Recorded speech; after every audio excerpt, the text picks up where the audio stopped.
거룩하신 하나님 아버지, 오늘도 주 예수 안에서 성령의 인도하심으로 아버지의 말씀을 잘 깨닫고 증거하게 하시니 참으로 감사합니다. 아버지 뜻을 정말 깨닫는 이 부족한 종, 오직 주 예수를 만민 앞에 증거할 수 있도록 아버지의 말씀을 이처럼 아버지와 녹음할 수 있게 하셨사오니 많은 영혼들의 말씀을 듣고 깨달아서 생명의 양식이 되게 도와주시고 예수를 믿고 하나님께만 영광 돌릴 수 있도록 성령으로 역사하시고 주관하여 주시옵소서. 이 시간도 말씀 아버지와 잘 증거할 수 있도록 지혜와 명철을 하여 주시옵시고 아버지 마치는 그 시간까지 성령으로 충만한 내 영혼 되도록 인도하여 주시옵소서. 감사하며 예수 이름으로 기도합나이다. 아멘. 오늘은 요한복음 16장 7절로 14절 말씀을 상고하겠습니다.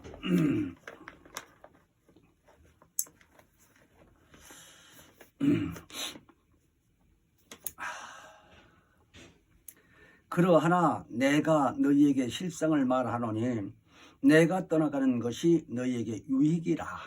내가 떠나가지 아니하면 보혜사가 너희에게로 오시지 아니할 것이요 가면 내가 그를 너희에게로 보내리니 그가 와서 죄에 대하여 의에 대하여 심판에 대하여 세상을 책망하시리라. 죄에 대하여라 함은 저희가 나를 믿지 아니함이요 의에 대하여라 함은 내가 아버지께로 가니 너희가 다시 나를 보지 못할 것이요 내가 아직도 너희에게 이것을 나는 너희가 감당치 못하겠느냐 하면서 심판에 대하여라 함은 이 세상 임금이 이미 심판을 받았다고 말씀하시면서 그러하나 진리의 성령 오시면 그가 너희를 모든 진리 가운데로 인도하시리니 그가 자의로 말하지 않고 오직 듣는 것을 말하시며 장래의 일을 너희에게 알리시리라. 그가 내 영광을 나타내리니 내 것을 가지고 너희에게 알게 하셨습니다. 지금 11절에 심판에 대하여라 하면 이 세상 임금이 심판을 받았음이니라 라고 하는 말을 건너뛰어서 제가 다시 읽어드렸습니다.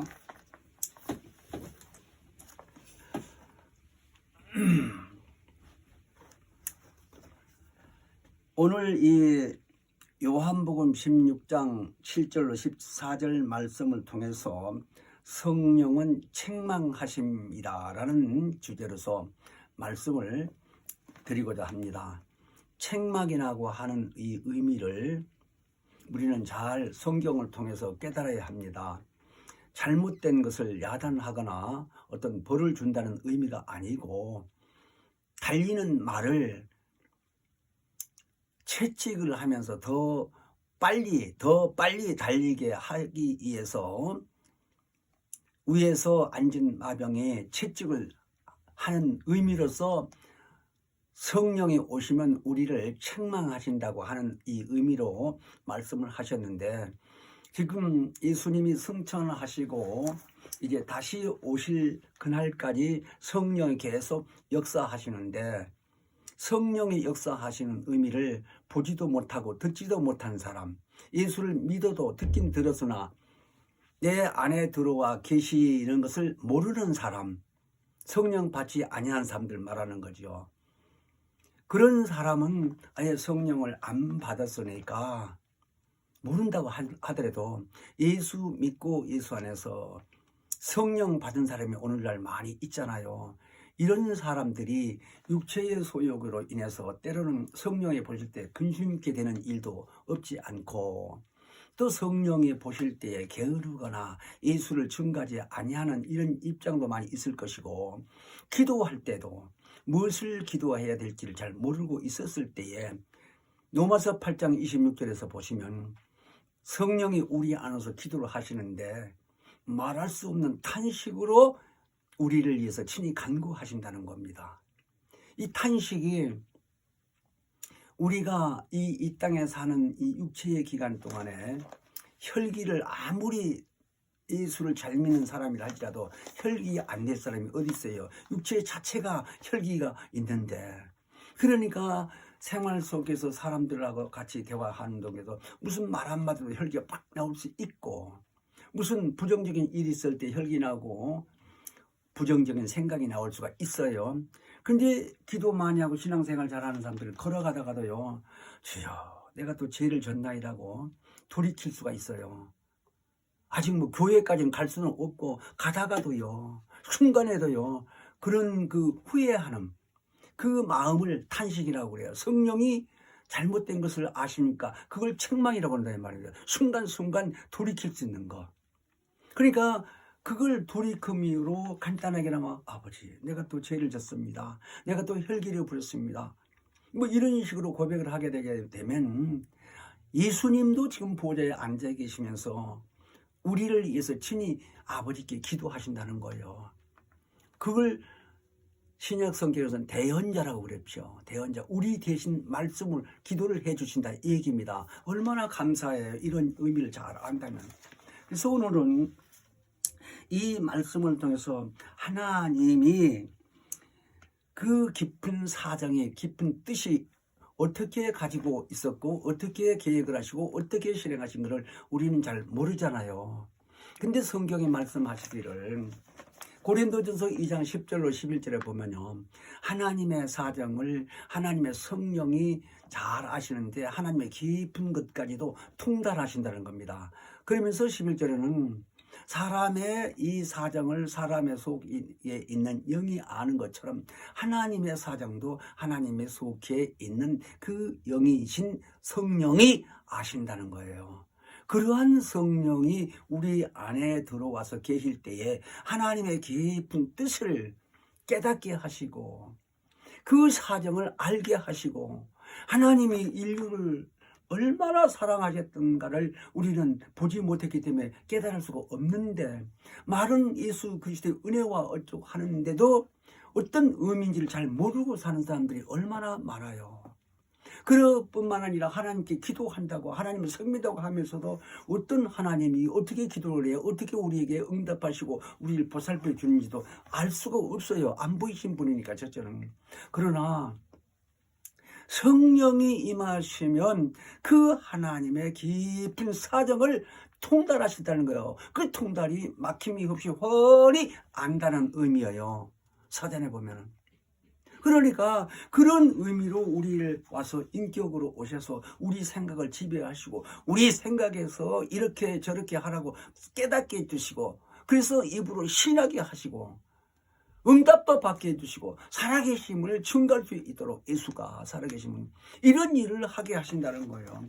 그래서 이 성경을 통해서 우리는 오늘 이 본문에서 말씀하시기를 예수님이 7절에 그랬어요. 내가 너에게 실상을 말하는데 내가 떠나가야 너에게 유익하다는 거예요.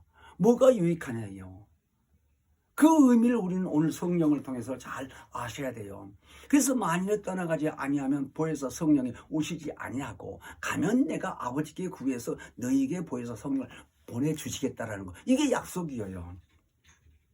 근데 예수님이 이제 이 땅에 와서 사시면서 복음을 전한 후에 마침내 십자가에 달려서 부활해서 가셨습니다. 하늘에 가셨어요.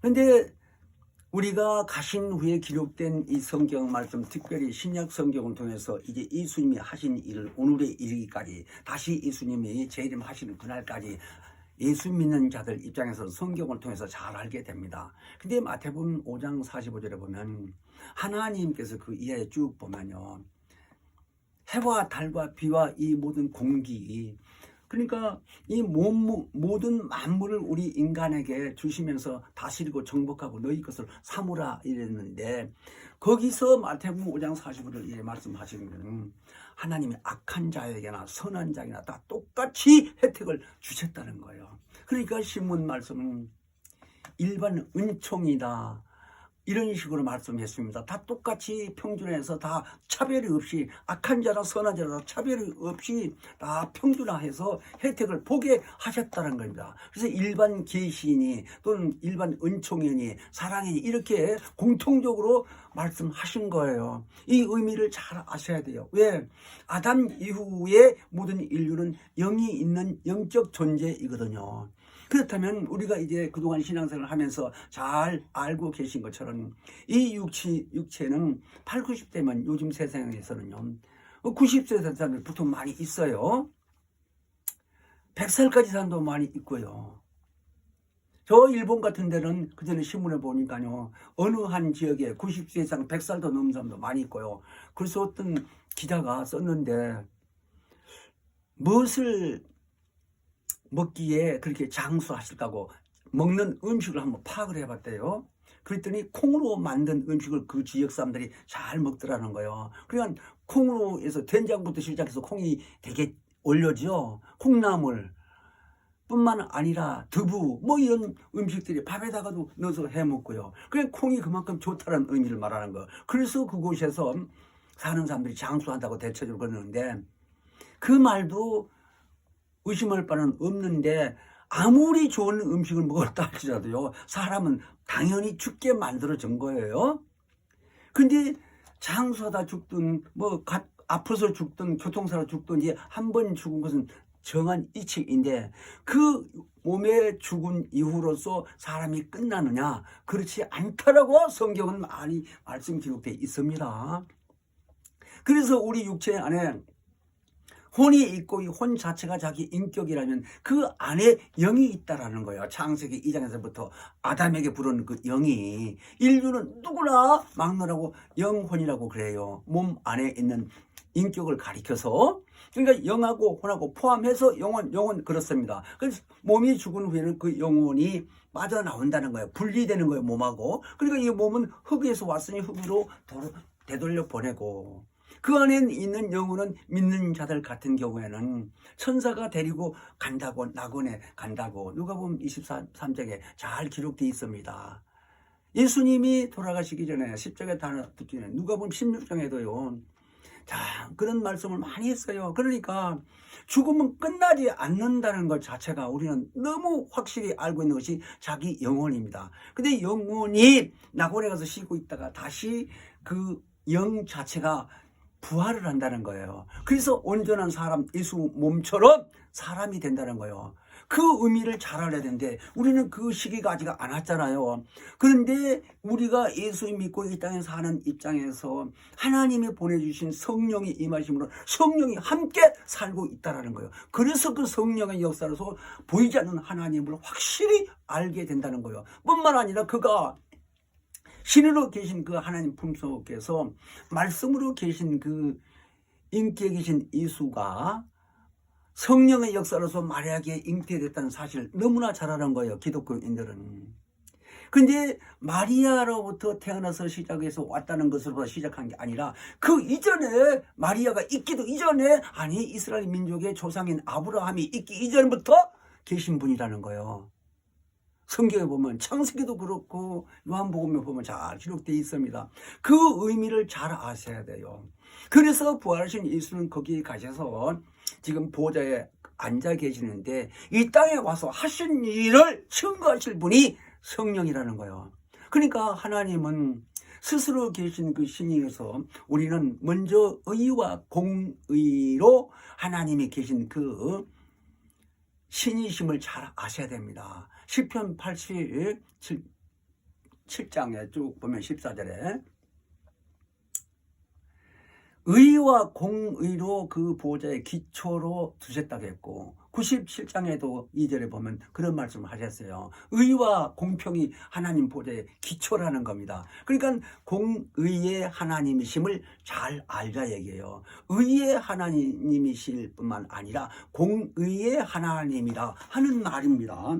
자, 그래서 이 공의의 하나님은 누가 뭐래도 합법적으로 이 다음에 예수가 이 땅에 오셔서 심판자로 오실 때는 그 공의의 하나님께서 예수가 인자로 다시 오실 때에, 심판으로 오실 때에 그 공의의 하나님 법대로 심판하시게 돼 있어요.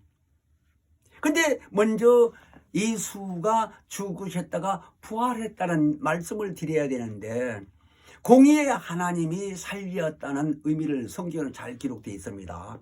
그러니까 마태복음 27장 쭉 보면 예수님이 십자가에 달려서 죽은 내용이 나와 있어요. 27장 45절 이하에 쭉 보게 되면 십자가에 달려서 그러니까 6시간 동안 성경의 안에서 보면 3시부터 십자가에 달렸다는데 3시가 우리나라로 시간에서 6시간이 우리가 더 늦게 간다는 거예요. 거기 나라보다. 그러면 3시 플러스 6시간이면 우리나라 시간으로 9시라 이 말입니다.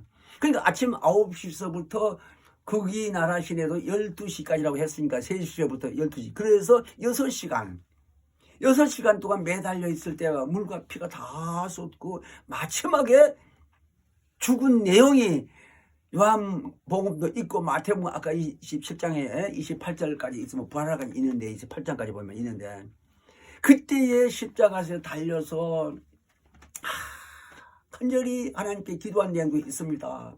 어찌하여 엘리 엘리 사박다니라고 하면서 나의 아버지 나의 하나님 그런 의미라는 거예요. 어찌하여 나를 버리셨나이까 하면서 요한복음 19장 30절에 보면 다 이루었다. 그러니까 6시간 매달려 있다 보니까 물과 피를 다 쏟음으로 얼마나 목이 말랐겠어요. 그냥 목마르다고 한 것도 구약시 성경에 이미 예언한 말씀이 있다는 거예요. 그 예언한 모든 말씀을 다 응하기 위해서 거기서도 목마르다 하시니까 누가 신포도주를 갖다 주니까 그거를 입에다 대니까 아빠가 먹지를 않았습니다. 신포도니까. 그러고 나서 하는 말이 다 이루었다고 고개를 떨구시고 운명하셨다는 거예요. 돌아가셨다는 거예요. 영원히. 죽었다 얘기요. 그리고 장사 지냈는데 살아있었을 때 그 어머니 마리아로부터 몇 사람들 제자들도 그렇고 다시 살아난다는 말을 들었기에 그 어머니 마리아는 그 말을 가슴에 새겨두고 인정한 거예요. 그래서 3일 되는 날 산소에 가본 거예요. 새벽 미명이라 했으니까 새벽에 해 뜨기 전에 갔더니 그 산소가 비어있는데 흰옷을 입고 있는 어떤 청년이 있었다고 그랬어요. 근데 그 청년이 하는 말이 나중에 결국 천사였는데 너희가 누구를 찾는 것을 안다고 하면서 그가 여기 계시지 않고 살아나셔서 나가셨다고 말을 하는 거예요. 그의 빈 무덤인 것을 확인했습니다. 그러니 얼마나 충격을 받았겠어요. 그 말을 믿고 가보긴 가봤는데 실제 살아났으니까 뛰어가서 베드로부터 시작해서 주님이 살아나셨다고 빈 무덤이라고 이렇게 하니까 그때 다시 와본 거예요. 베드로도. 자, 이런 내용이 있는데 그때에 그 예수가 죽기 이전에 십자가에 달려서 6시간 동안 있고 마지막 죽게 된 때에 성소 휘장이 위에서부터 아래까지 쫙 찢어졌던 내용이 마태복음에 있어요. 그러니까 하나님을 섬긴다고 하는 지성소 안에 이 성막 안에 들어가 보게 되면 여기 이제 음식을 차려놓는 이 성막 안에 지성소가 있는데 지성소는 하나님 법궤가 있는 것이고 이 앞에는 칸이 막아졌는데 성소라고 하는데 그 칸 막아진 것 자체가 휘장이라는 거예요. 휘장은 히브리서 보게 되면 예수의 육체라고 써졌어요. 그러니까 우리말로 말하면 커튼이지. 지금 커튼을 쳐놓고 커튼을 닫히고 대제사장만 1년에 한 번씩 지성소 안에 들어가서 피 뿌리는 일을 하는데 짐승의 피로 가져가서 근데 예수가 죽는 그 순간에 그 지성제 휘장에 찢어진 것을 보고 그 다음에 바위가 터지고 해가 저 밝은 중천에 떠있는 태양이 3시간 동안 어두워졌다는 거예요. 성경에 그렇게 써 있어요. 3시간 동안 빛을 비치지 않은 어두워졌다고.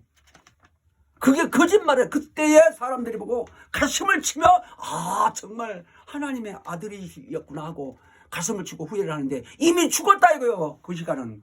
그러니까 죽기 전에는 그가 이스라엘 민족들이 하나님을 섬기면서도 하나님 품속에 독생하신 아들이 예수로 인자로 오셨다는 걸 누가 아냐 이거요. 인간적으로는 알 수가 없어요. 그런데 성경에 보게 되면 예수 그리스도가 이 땅에 인자로 오신 것을 하나님이 알려주셨다고 마태복음 3장 16절 17절 잘 기록했습니다. 심령 받고 물을 올 때 음성이 들리기를, 성령 받은 것도 심령 요한에게도 보여주지만 하늘에서 음성이 들리기를, 이는 내 사랑하는 아들이요 내 기뻐하는 자라 그랬고, 산에 가서 기도할 때도 똑같은 장면이 나오는데 하나님이 베드로나 요한 야고보에게 너희는 저희 말을 들으라 라고 음성이 들렸어요. 예수 말을 들으라는 거예요.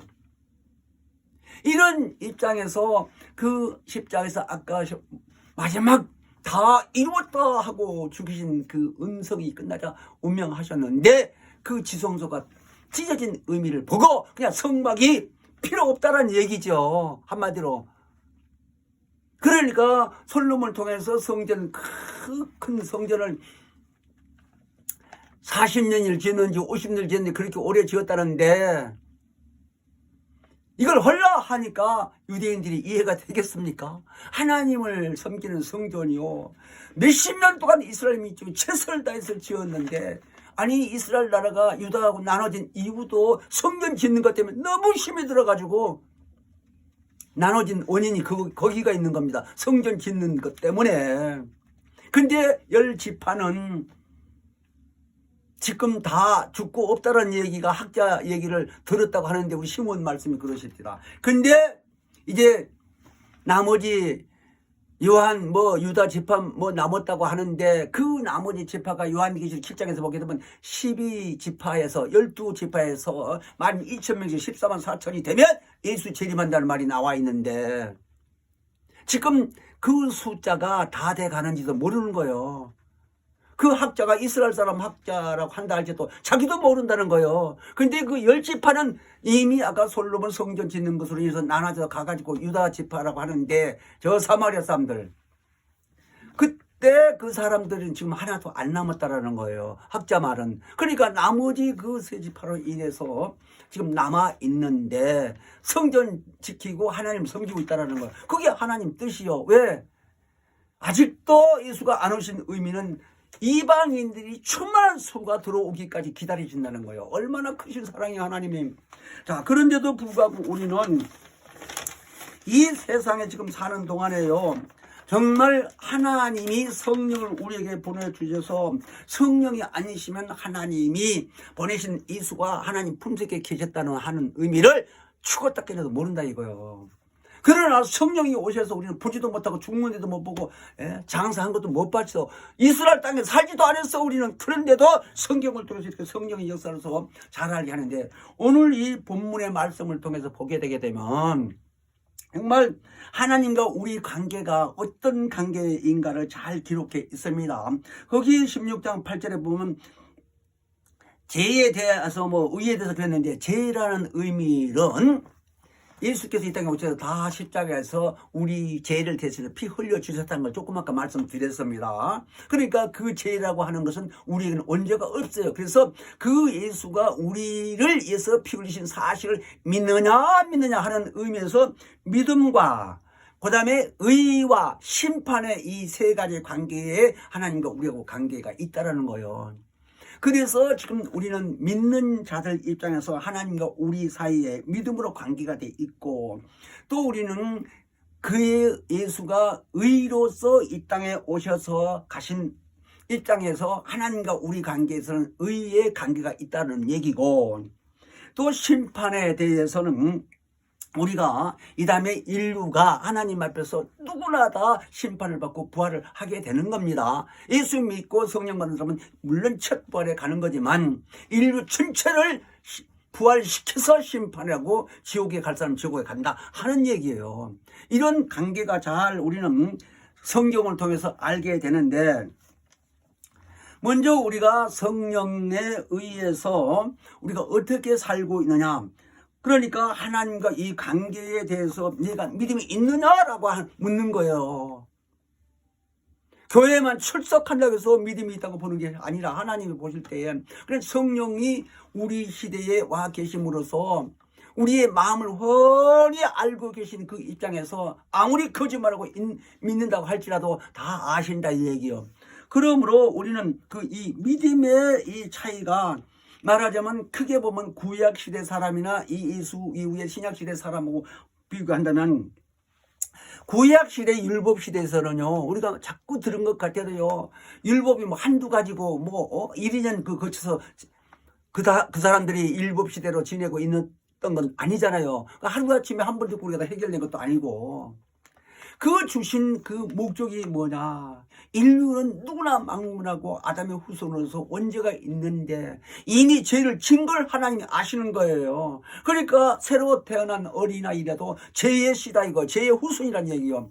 그래서 예수를 믿느냐 안 믿느냐 하는 그 차이를 두는 겁니다. 그러니까 이스라엘 사람들 아무리 하나님을 잘 섬기고 율법시대에 잘 지냈다 할지라도 제삼 받은 게 아니라고 여러 번 말씀을 드렸어요. 그러니까 그런 입장에서 우리는 믿음을 소유하고 예수의 정말 이후에 태어난 사람들은 신약시대라고 사람이 하는데 이제는 죄인이 아닙니다. 누가 뭐래도 예수 안에 들어와서 회개하고 제삼 받기 위해서 통해 자복하고 회개도 많이 했는데 침례받고 다 장사까지 지냈고 그 다음에 성령까지 받아서 우리는 거듭났고 이제 완전히 하나님의 아들 딸의 자녀의 신분으로 복받은 자들이에요.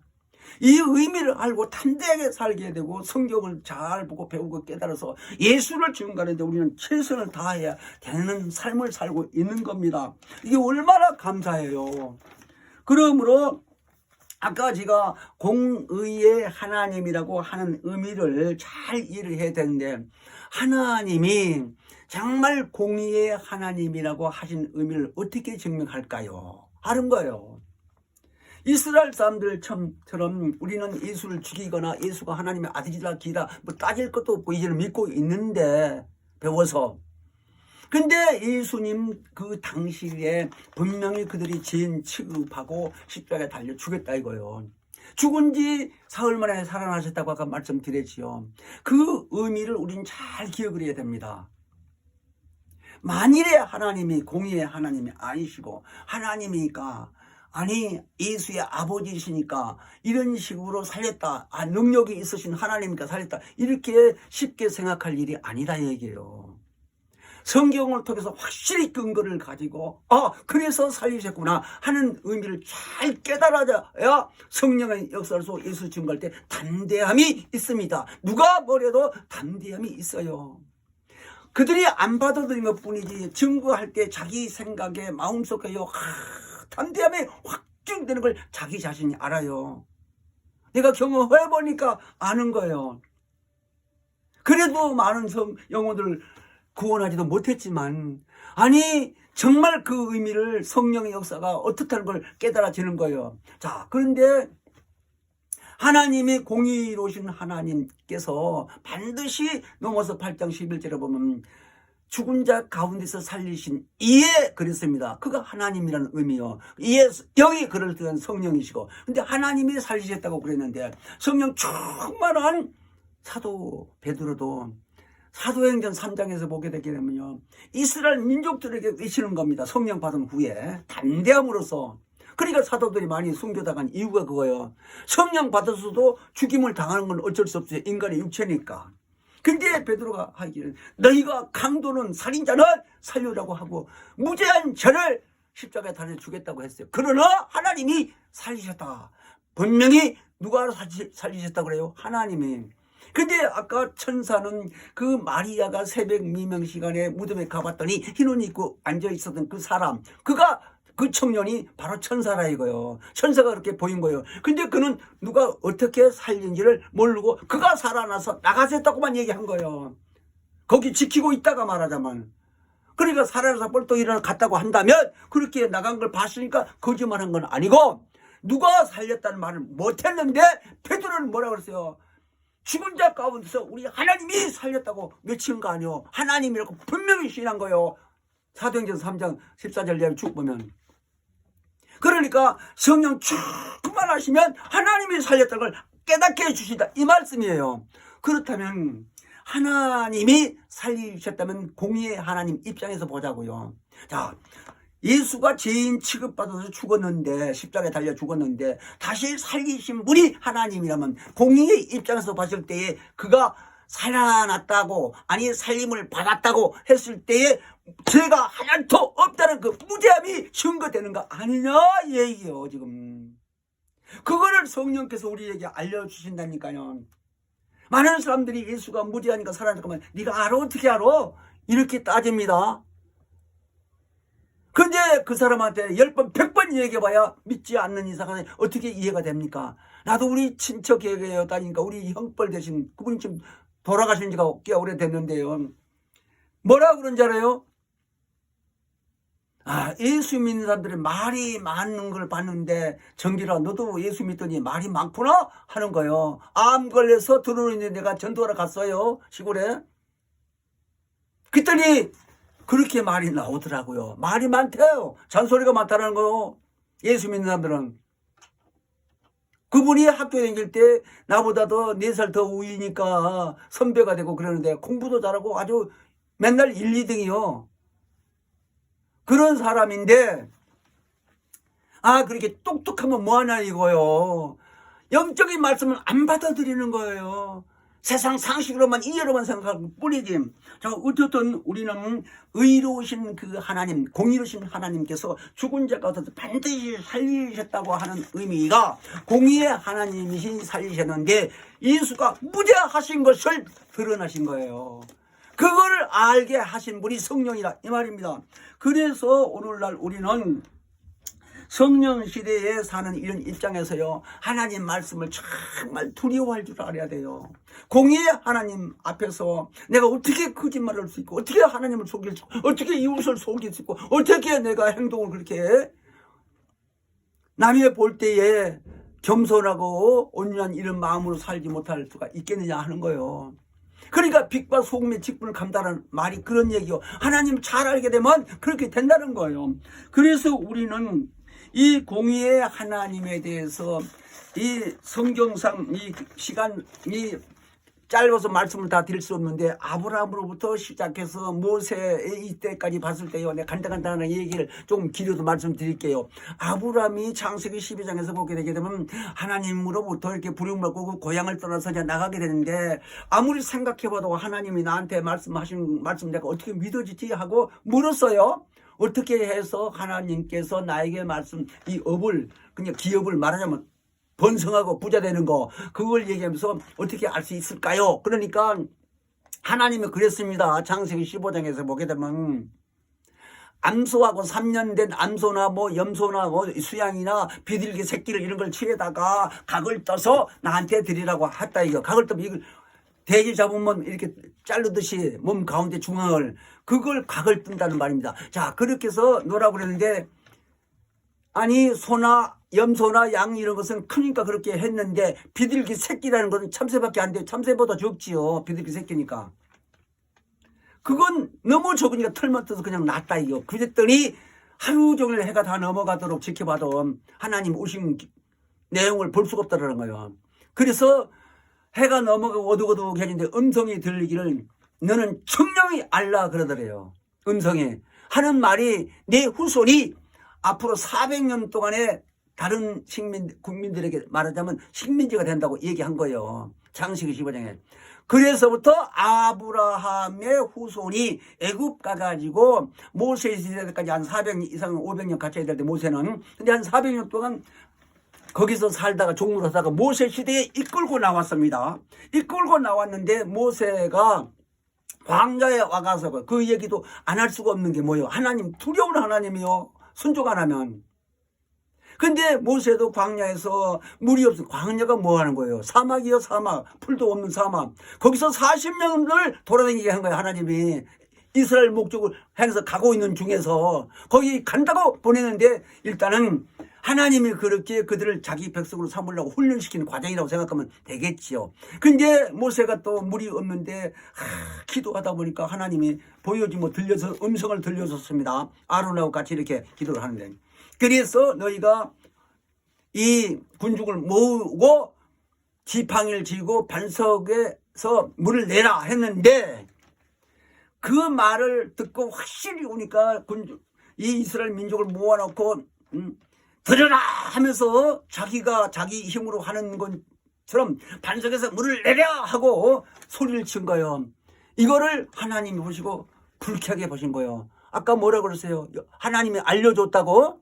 알려줬단 말은 안 하지 아니고 자기가 하는 모양으로 반석을 탁탁 지팡이 두번 치니까 물은 나왔어요. 그 주민 이스라엘 민족 살리려니까 물은 먹었지만 민수기 20장 보면 분명히 너는 알라. 너희 형제는 이스라엘 민족을 말하자면 보내는 그 가나안 복지까지 가지 못한다고 분명히 얘기해서 가다가 죽었어. 형은 먼저 죽고. 그 다음에 신명기 34장에 보게 되면 모세도 저 강 건너 이스라엘 땅이라고 가나안 복지가 있다는 거 보여주고 거기서 죽었는데 30일 동안 그들이 통곡을 하고 애국을 했다는 거예요.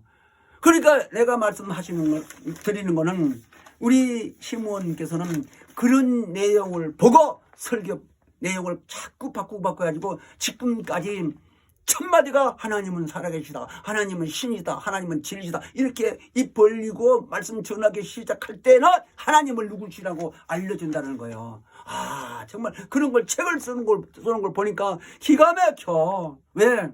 하나님은 그렇게 신뢰한다 이거예요. 자 그런 의미에서 우리는 신앙생활 하는데 지금 오늘 성령이 오셔서 우리 안에 들어서 하신 일이 뭐예요? 예수가 무죄하다라는 걸 알려주시고 그걸 증거하라는 거예요. 그럼으로써 그 증거함으로써 예수가 하신 모든 이적과 표적이 따르고 함께 성령의 역사에서 하나님 살아계심을 증거하신다는 거예요. 이런 의미로서 우리는 살아나가면서 첫째 부활의 부활을 잊지 말고 그걸 사모해야 됩니다. 언제 어디서 말씀을 듣든지 간에 첫째 부활 그 다음에 예수 증거하면서 성령의 역사라는 걸 말하지 않으면 그 설교는 설교가 진짜가 아니라 이거야. 하나님 앞에서.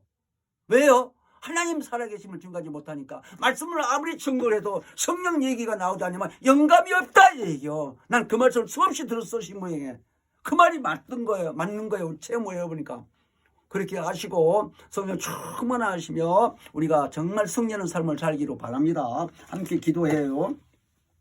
하나님 아버지 먼저 그의 나라와 의를 구하라고 말씀하신 대로 오늘 또 요한복음 16장 7절로 14절 말씀을 통해서 성령은 책망하심에 대해서 말씀을 깨닫고 증거하게 하시는 것을 참으로 감사오니 성령 받았다고 우리가 귀신 쫓고 기도응답 받는다는 것을만 자만할 것이 아니라 말씀을 깨달아서 무죄하신 우리 주 예수를 증거하되 하나님께 영광 돌리며 성령의 역사로서 말씀 앞에 순종하는 삶을 살 수 있도록 역사하여 주시옵소서.